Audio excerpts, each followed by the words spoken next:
Dudurian di si kuhi rumah. Din siapa? Aku si buyong lah tak sepenuhnya aku. Ada makan lah. Kalau berang beku beku din tangan ni ko kan. Jadi dia makan durian itu.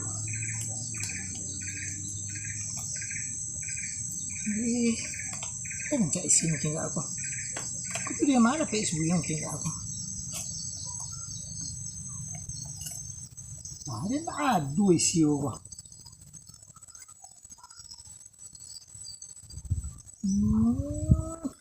Sampai kan cak isi kira mah. Kau lama mungkin enggak aku. Deh, tu lama isi apa. Walaupun kita santiang lah so. Dah. Ilolo kalian yang mencari dia makan durian. Bali. Deh. Gimana? Cari lah subah.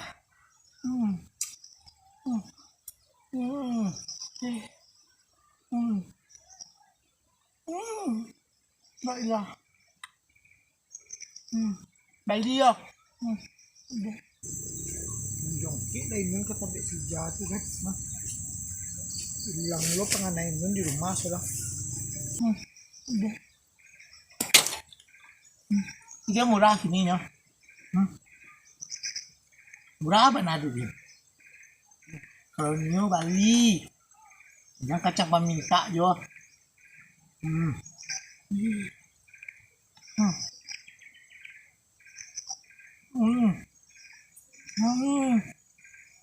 Sampiang na raso.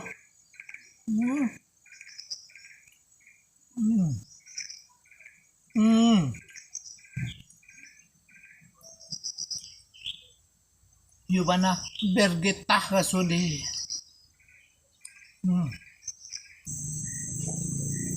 Tuh adi mah kredit janda berotot tuh. Makan durian aja tuh mah. Nah minta lah ya, mintain nun. Seneng di rumah. Mintain nun. Habis. Gimana pilih bang na boy aja. Cibu ini di siko ko habis capek mau itu. Mencuba lah ini seketik durian kau tu. Ndak boleh kau mau itu do. Harus ada kesetia kawanan awak. Kau ndak cibu ini kencang kau mah bisanya. Kau habisan seorang. Kau buat durian kau banyak batang nak harga dan cik deh kau tu. Ini nampak dia makan durian ketiknya tu pasti rabit lo sama dia tu kayak itu.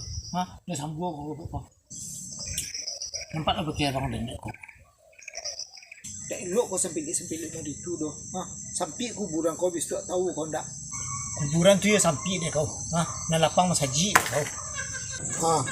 Kau nak pilih kau sumpah lu nun tekangkang di rumah sakit. Nak lapang masaji kecik den. Nak lapang masaji ndak menyumpai kau tekangkang di rumah sakit den doh. Mengapa den sumpai perlu kau tekangkang di rumah sakit. Kau telingo kau yo bana cek bacenteng aja situ tak do fungsi pak den do jauh bana kau.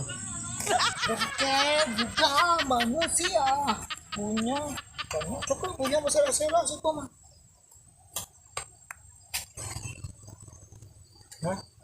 Awak makan durian tu mak? Yo batu. Itu durian mak Sadia tu mak. Dan durian buyong lah itu. Mak Sadia tadi menumpangan di siku tu mak.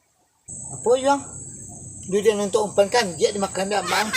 Kau yo bana kau nyeja yo. Hindi, tak ingin ko yung para kabang nakalingo. Durian salia kece, durian umpan kan dia kece do. Kalingo ko nak mananga satu lo ko menyulo mo dito tu kece. Kece telingo ko situ dulu baru satu lo ko menyulo kece. Ko dangai lo kece orang dulu ko satu lo ko. Ko la jeli dak teranga ko nyak lo kece ko. Tuh, durian sisa dia disangkumpan kan dia nak makan tu. Dia itu bakal mak itu yang biarlah beko buya sabian aja beko sama mak Sadia tu beko. tumangko jangan cangok bana ko jadi orang. Tak boleh nampak durian nganggur dek ko langsung ko sikat. Yang ngecek dia ko leh, ditampak ko kecek ko. Anjay.